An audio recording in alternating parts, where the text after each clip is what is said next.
Hi guys, today we are going to solve day 5 challenge. The name of the challenge is oops.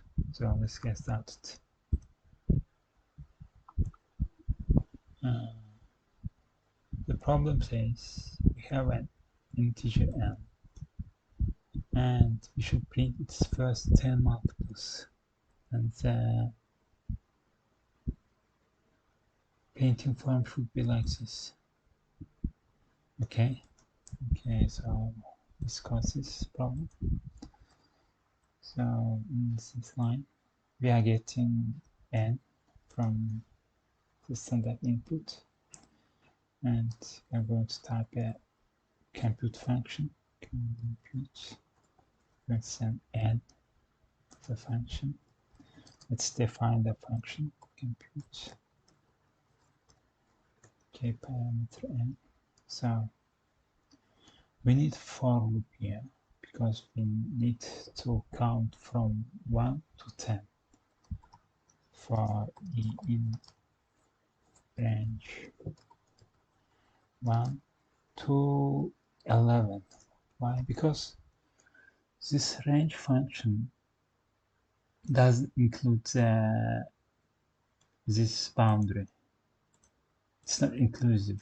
It will go from 1 to 10 right now. Let's just get print set. Let's write 1 to n and print set just to test it. Okay, run code. Okay, so we have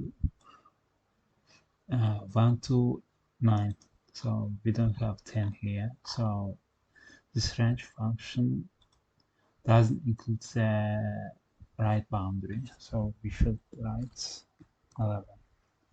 Let's test this. Okay, right now we have 10. So okay, so in the paint we are going to use f-string. It's type of format. Here we write like this: 10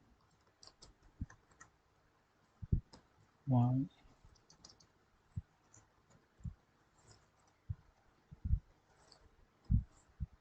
Okay, just let me run this, then I am going to explain that. Okay, so okay, we got the correct output. What does this mean is, if you use this format, we are going to typeset some items here. In a curly brackets, we can write whatever you want, so it will print exactly the written item.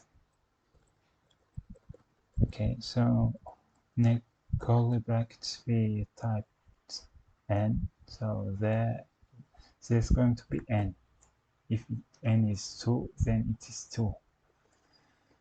And in this curly brackets we type I, there's going to be the I, the variable I that holds the number from 1 to 10, and in this curly brackets we are going to get multiplication of n and I. So let's submit the code. Okay, we got correct output. So thank you for watching this video. If you want to practice yourself, please click the random challenge and go by practicing yourself. Thank you. See you in the next video.